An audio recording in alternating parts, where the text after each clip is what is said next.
Hello, everyone. Over the past few days, I have spent a lot of time following forums and reading every single comment related to the latest skill adjustment of Poison Ivy. I completely understand and share your sense of disappointment when realizing that her signature control ability, Charm, is no longer there, as well as the fact that the instant healing mechanism from her ultimate skill has been replaced by a heal over time effect. This change has truly disrupted the familiar playstyle we have known for so long, making Ivy more fragile against fast burst damage situations from opponents, and even potentially causing her to drop down to the lowest tier. However, if we calmly observe this from a professional perspective, we can see that the developers are trying to execute a very bold character refresh strategy by redefining Ivy as a more specialized and stable healing support in prolonged battles.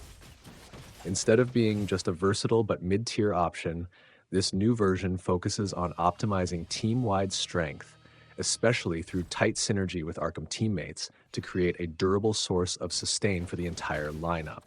This is truly a commendable effort from the development team in creating distinct identities for each character archetype, even though the transition from the old version to the new one still has some rough edges that may not fully satisfy all fans of this character. In this video, I will analyze her in detail, and I will also propose new suggestions for the developers so that they can help Poison Ivy return to the ranking of top healers. At the end of the video, I also briefly talk about Bane, so make sure to watch until the very end. First of all, we can notice a fairly interesting strategic vision from the development team when they decided to shift all of Ivy's damage to the spiritual type. This change in damage type makes her more threatening against enemies with high physical defense, creating much needed diversity in countering the rigid, tank-heavy lineups that are common right now. In addition, the new passive skill mechanic has turned Poison Ivy into a more continuous and proactive source of healing than ever before, because with just a simple plant summoning action, the entire team can receive health support without having to wait too long. The developers were quite clever in designing additional synergy stats with Arkham teammates, which not only encourages players to explore new team composition ideas, but also increases the strategic value of characters within the same faction. It is clear that the core idea of this update is to transform Ivy into a symbol of sustained vitality, a reliable backbone for endurance-based battles, rather than a character that relies on isolated control moments. This is an ambitious step towards specializing each character's role, ensuring that every hero has an irreplaceable position within the game's overall strategies, while also demonstrating the developers' serious investment in continuous improvement and bringing fresh experiences to players. Although the new ideas from the developers present a very promising strategic vision, when applied to actual combat, we still have to honestly acknowledge the difficulties that players are facing. The biggest bottleneck lies in the lack of direct defensive tools, which makes Poison Ivy significantly weaker when facing assassins with strong burst damage. Completely removing the single target control ability Charm has unintentionally taken away the only protective layer that allowed her to stop enemies from approaching, creating a massive defensive gap that heal over time effects cannot compensate for quickly enough.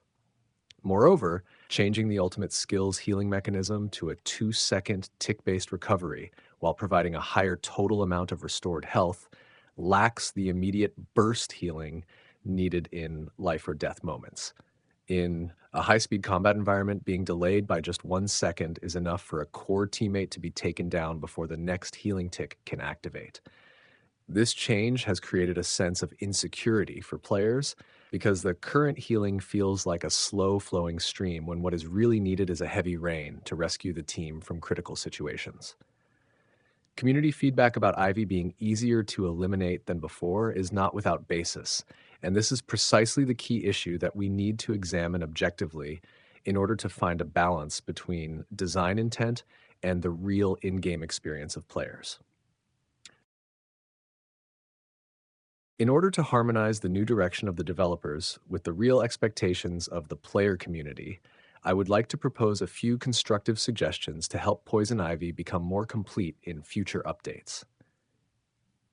First, A very feasible solution is for the developers to consider adding a small amount of instant healing right when the ultimate skill is activated, before transitioning into the current heal over time mechanism, similar to Mara, who also heals every second but provides immediate healing upon using her ultimate.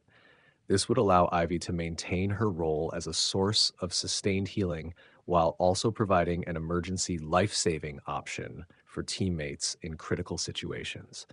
Second, regarding the lack of control, instead of bringing back the overly powerful charm effect from before, we could consider adding slow effects or attack reduction effects to enemies standing near the thorny ivy plants.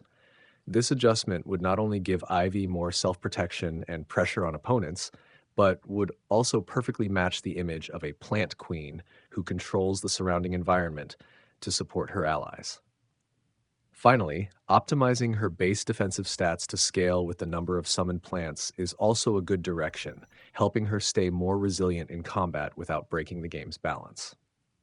These small but meaningful tuning changes would certainly make players feel heard, while also making the developer's strategic vision of a pure support role far more practical and effective.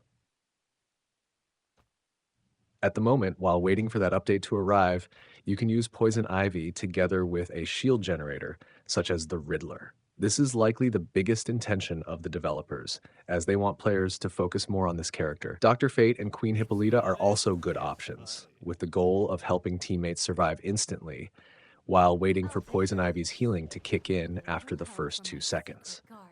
In addition, you can combine her with Scarecrow and Wonder Woman to control opponents while waiting for Poison Ivy's healing.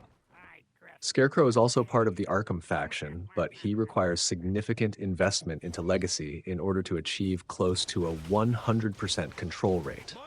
I think this is also part of their intention, to push players to invest more. However, I personally think they are choosing the wrong team, because very few players will invest in this lineup unless other teams get nerfed, and I truly hope that does not happen, because if it does, many players may end up leaving the game. Speaking briefly about Bane, he was actually stripped of his control ability because the developers considered it a bug, but the bug lasted for so long that players had come to see it as a feature. They did add more damage to Bane, but in my opinion, his damage is not very meaningful because he is a tanker, and very few players build him in a damage-oriented way. Therefore, I have a small suggestion. Allow him to gradually increase his spiritual defense over time, because currently no one really has strong spiritual defense at all. Alternatively, give him a damage reduction effect so he can truly function as a solid left side tanker. Right now, both Scarecrow and Bane are far too easy to defeat, which puts the Arkham faction at a significant disadvantage. Personally, I am really looking forward to seeing a more complete version of Ivy and Bane, where both the creative ideas of the development team and the real gameplay experience of players are fully satisfied. How about you? What do you think about the suggestions just mentioned? Or do you have any more unique ideas to help Ivy return to a stronger position? Leave your thoughts in the comment section below so we can discuss together, and send these valuable contributions to the game's operations team. Do not forget to subscribe to the channel so you do not miss the latest updates about our favorite heroes. And now goodbye, and see you again in the next analysis videos.